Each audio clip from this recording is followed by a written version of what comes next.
chanson pour t'aider dans ta carrière. Je dis, tu es vachement gentil, Jean-Luc, vachement sympa. Il m'a apporté une chanson qui s'appelle La danse des petits cochons, on en a vendu 0.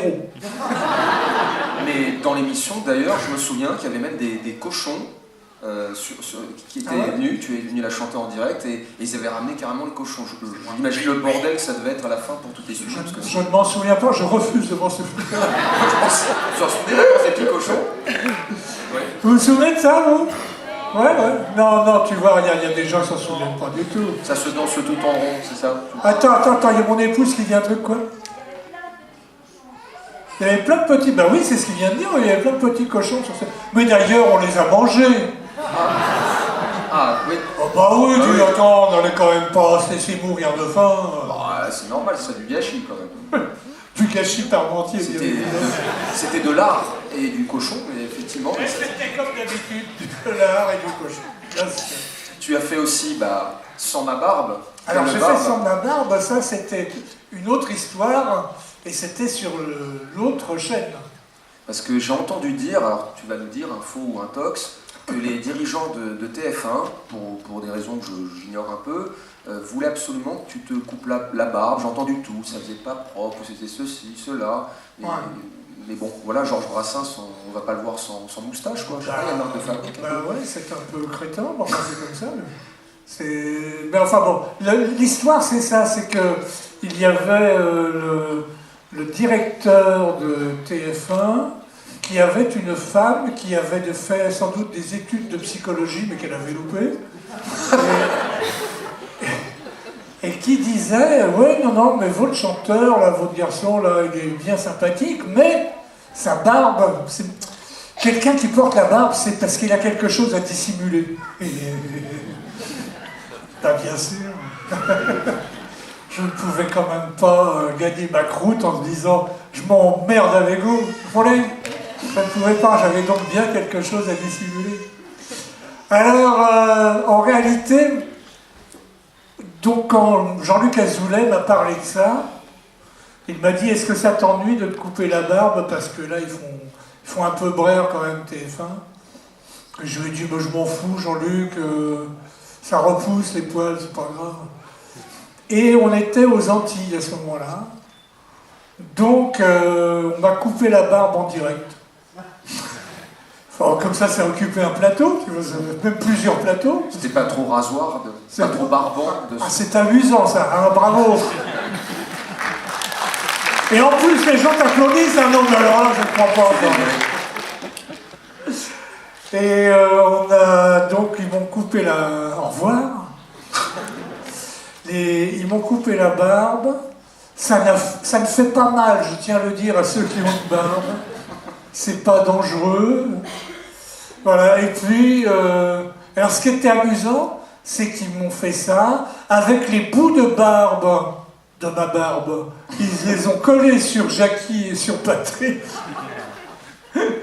C'était parfaitement ridicule. Mais au vrai rasoir ou avec la machine? Non, ils m'ont taillé avec le rasoir et tout ça. Enfin, je crois. Je me souviens plus bien.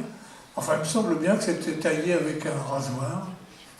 Et puis, c'était Patrick Michel qui était notre coiffeur attitré. Qui a été longtemps et souvent le coiffeur de Dorothée, surtout. Et Patrick Michel, c'est lui qui a fait ce travail douloureux. Alors, il me semble. Il a été effectivement le coiffeur de Dorothée jusqu'au jour où on avait un gala, je me rappelle, à Bruxelles. Et puis ce jour-là, Patrick avait fait la fête la veille et il avait loupé le train. Donc il était arrivé en retard. Donc du coup, Jean-Luc Azoulay et toute la bande, on avait été obligé de trouver un coiffeur sur place à Bruxelles.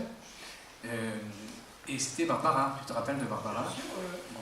Et donc après cette époque-là, Barbara a suivi toute la tournée et elle est devenue la coiffeuse de Dorothée au dépend de Patrick Michel. Voilà. Qui est devenu le coiffeur de François Hollande. Non, je sais pas, il paraît. Le pauvre Patrick, c'est un gentil mec. Je lui avais vendu ma R5 qui a pris feu sur l'autoroute. On applaudit. Enfin, c'est pas bien, mais on applaudit quand même. Non, mais elle était en bon état, la bagnole, quand je lui ai vendu. il s'est trouvé qu'il n'avait pas fait je sais pas quoi, et puis il a pris feu sur l'autoroute. Mais on est resté en très bons termes, on s'écrit de temps en temps, c'est un gentil mec, j'aime bien.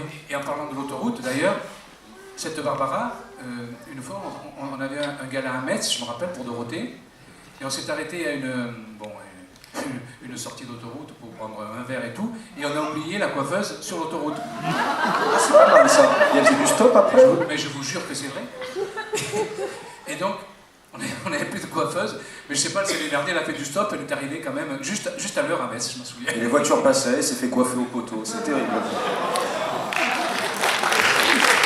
Enfin, moi, j'étais il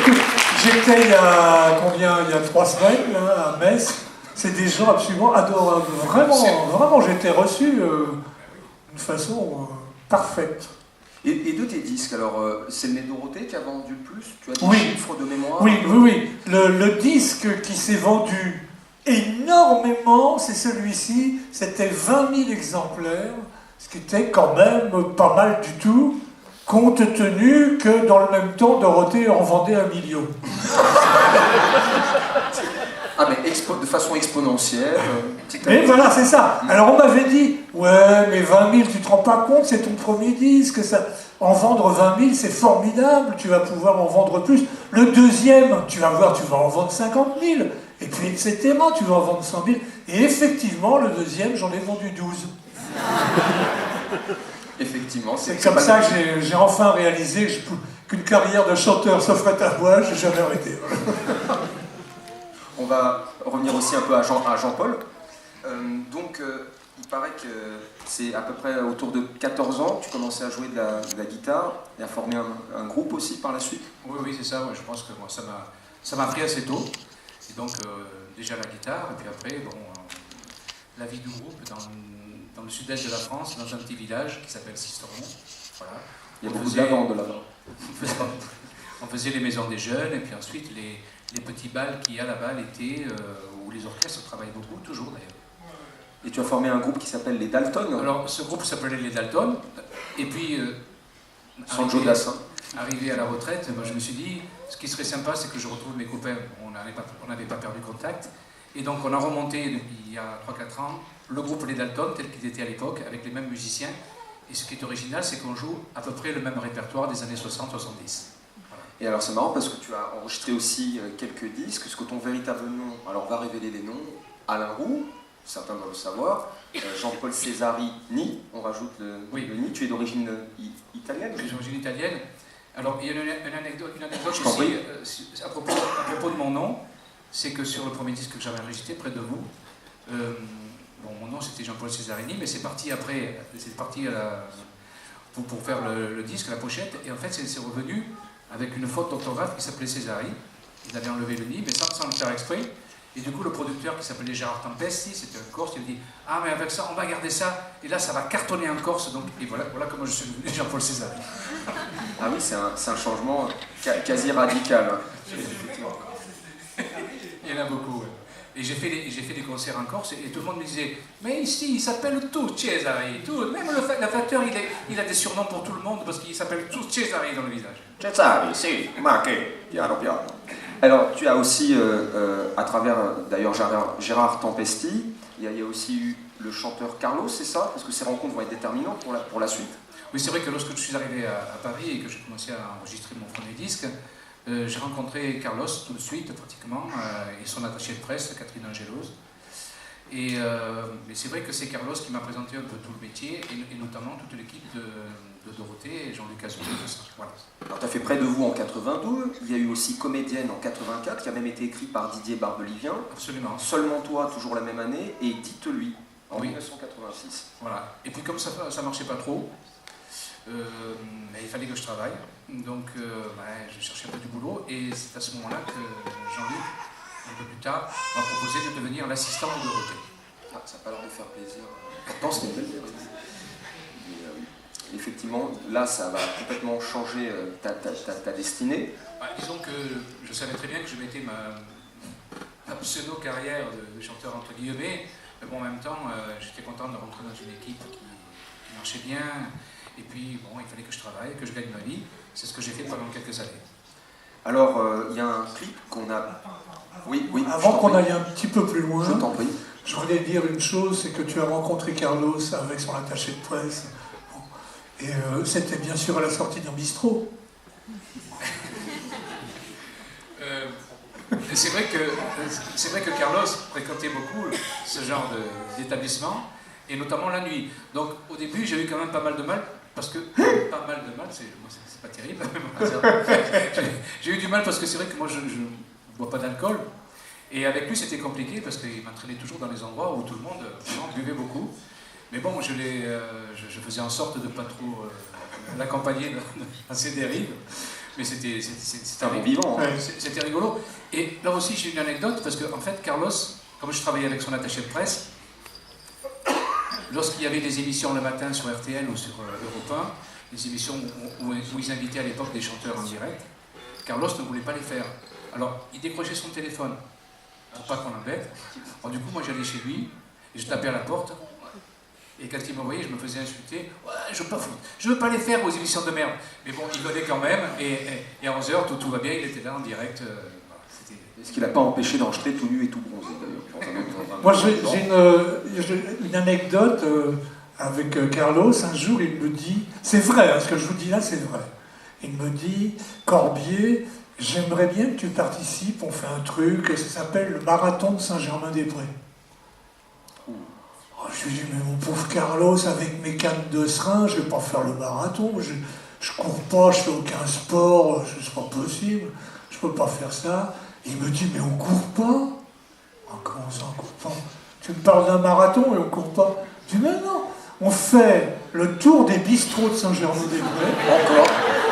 Il était du coin d'ailleurs. Il habitait là. Voilà, on boit à chaque fois un verre, je dis, mais je bois pas d'alcool. Non, tu bois ce que tu veux. Voilà, c'est Carlos. Carlos. Ça allait bien dans le personnage, ça, oui. Et il y avait déjà à l'époque Pat Le Guen, bien avant le Club Dorothée. Il y a eu un clip qui a été diffusé assez en boucle. C'était le premier où on le voyait à l'image, clairement, avant Nicky Larson. C'était très répétitif aussi dans le Bionic, une famille Bionic, qui est passé. Alors, c'était même avant le Club Dorothée. Oui. Ça sera diffusé ensuite, rediffusé, mais c'était déjà pendant la période Récréa 2 que vous prépariez ce disque avec AB Disque. C'était la fin de Récréa 2, et ce qui est original, c'est que c'est le premier clip qu'a réalisé Pat Le Guen. C'était un jeune réalisateur et c'était la première fois qu'il faisait. C'était sur une de mes chansons, donc c'était plutôt sympa. AB Disque qui est là, une petite maison de disques qui va progresser petit à petit. Il va y avoir AB Productions, la privatisation de TF1, ce fameux passage important pour vous tous aussi qui va être en fait un deuxième événement important dans votre carrière, où vous allez rester présent 10 ans. Est-ce que tu peux nous parler, et on va demander aussi à François Corbier, de ta première rencontre avec Dorothée, et ce que tu en retiens humainement et professionnellement parlant, en toute sincérité? Ma toute première rencontre avec Dorothée, je suis allé, parce que j'avais sorti un disque qui était produit par eux, avant que je travaille avec eux, et je me souviens que ce jour-là, c'était encore à l'avenue Kléber, et je me souviens qu'on mettait mes disques, je mettais mes disques dans des enveloppes pour les envoyer au radio, tout ça. Et Dorothée était venue, elle m'a dit, si tu veux, je peux t'aider. Et elle avait mis tous les disques avec moi dans les enveloppes. On ne se connaissait pas bien, pas du tout d'ailleurs, et j'avais trouvé ça vraiment, vraiment très sympa. Ça, c'était notre toute première rencontre. Très modeste pour quelqu'un qui était déjà une méga vedette, du temps de 2, etc. Et qui restait simple aussi, si je comprends bien. Et toi, François, ta première rencontre, ta première fois avec Dorothée? C'était à l'époque de Récréa 2. Hein. J'avais été engagé par Jacqueline Joubert pour faire l'andouille avec Dorothée. Et j'avais écrit une chanson qui s'appelle Plante un jardin. Et enfin, c'était pas la toute première fois que je rencontrais Dorothée, mais enfin, c'est mettons la troisième fois, quoi. Et elle me dit Azoulay aime bien ta chanson. Et comme je ne sais pas qui est Azoulay, je lui demande c'est ton chat? C'est pas mal. Je te jure.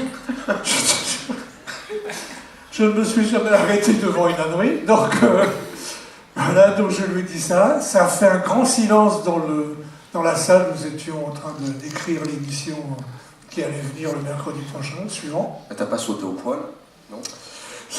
Voilà, c'est tout. Je me suis dit, ça y est, je me suis foutu tout le monde à dos. Ça commence mal. Ça commence très mal cette histoire. Et donc très simple, bienveillante. Il n'y a eu aucun souci, Dorothée s'est marrée, en cachette, elle s'est marrée.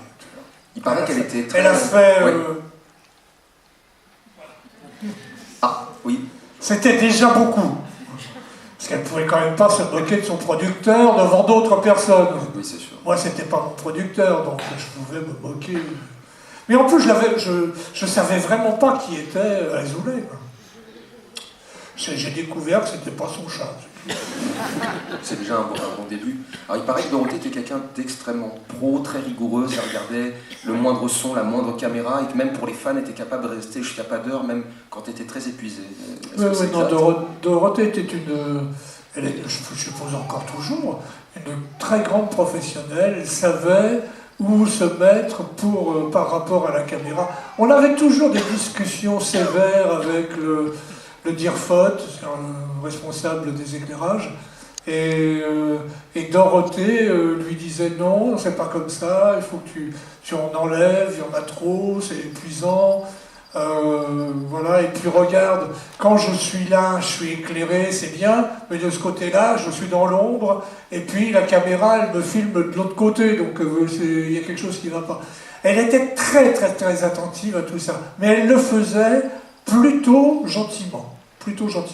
Elle ne faisait pas de réflexion devant les gens qui travaillaient avec le DIRFOT ou les gens qui travaillaient avec elle, c'est-à-dire avec moi, avec Jean-Paul, avec Pat Le Guen ou d'autres. Elle faisait en sorte que ça ne mette personne mal à l'aise. Donc elle évitait de laver son linge sale, entre guillemets, devant tout le monde. C'est ça, elle ne le faisait pas. Alors, je vais vous parler d'ailleurs à tous les deux, parce que ce serait sympa d'avoir quelques nouvelles, savoir aussi comment ils étaient auprès de vous. Alors, il y avait les animateurs principaux. Quand tu es arrivé, il y en a un dont on parle moins, qui n'est pas resté très longtemps, c'est GDB, qui a été aussi animateur avec vous, c'était le 6e, donc le fils d'Ariane Gilles, si je ne dis pas de bêtises, qui était au tout début du Club Dorothée, on a tendance à l'oublier. Oui. Et qui était aussi dessinateur pour TéléZ. Hein, Oui, non, mais si on l'a oublié, c'est comme ça. C'est quoi, de refaire un Cabubis? Enfin, j'exagère un peu, mais est-ce que c'était un peu l'idée? C'était pour remplacer Cabu, quoi, c'est ça. Mais bien évidemment, avec tout le respect que je dois à GDB et l'amitié que je lui porte, il n'avait pas l'envergure de Cabu. Alors, au bout d'un moment, Azoulay a dit il ne nous sert pas à grand-chose. Sa séquence n'est pas passionnante. Et Jean-Luc a dû lui proposer d'aller jouer ailleurs. Voilà. Je ne sais pas. Donc il a disparu. Alors, est-ce que vous pouvez nous dire tous les deux quelques mots sur Ariane, qui était un peu la grande pipelette de l'émission, mais très sympathique, très charismatique. Ouais. Et on va parler aussi de Simpson, je ne sais des autres. Ariane Gilles, tu veux dire? Ariane Carletti. Ariane Carletti. Voilà, la fille d'une grande comédienne, hein, d'ailleurs. D'une comédienne, oui, sa maman était comédienne, Louise Carletti, et son papa était réalisateur de films. Je ne sais plus d'ailleurs. Tu te souviens du nom du père de... je ne sais pas. Enfin bref. Moi, Ariane, c'était ma copine. C'était vraiment ma copine. C'est-à-dire celle avec laquelle je pouvais, dans un coin, lui dire une connerie énorme, parce que je savais que ça allait la faire rire. Ça plaisait pas toujours d'ailleurs, parce que nous avions des espions sur le plateau. Et ces espions montaient à l'étage, allaient voir M. Azoulay et disaient à M. Azoulay, il y a Corbier qui a dit ça. Oh les faillots. Oh là là. Et alors, on recevait un coup de téléphone d'Azoulay sur le plateau, et Azoulay disait, il faut recommencer la séquence, une séquence qu'on avait tournée 2h30 avant, tu vois. C'est-à-dire qu'on avait tourné depuis plein de plateaux et on faisait tous la gueule et ça nous empêchait d'être très très très spontanés certains jours. Enfin bon, tu te souviens de ça, de ces passages-là? Moi je me souviens de ça, mais moi je me souviens aussi que lorsqu'elle me voyait dans les couloirs, parce que comme elle savait que j'étais l'assistant de Jean-Luc Azoulay, je la voyais arriver et d'un coup je voyais les larmes. Il m'a encore fait ça. Alors, soit elle parlait de son mec, donc Rémi, des musclés, Rémi Sarrazin. Et moi quand elle arrivait, je la voyais, Et bon, j'en ris comme ça, mais c'est vrai qu'à l'époque, il fallait que j'aille le dire à M. Azoulay, quoi, parce que c'est, bien sûr, elle n'est pas bien du tout. C'est en forme. Elle, c'était ça, tout le temps. Il y a Ariane, c'était terrible.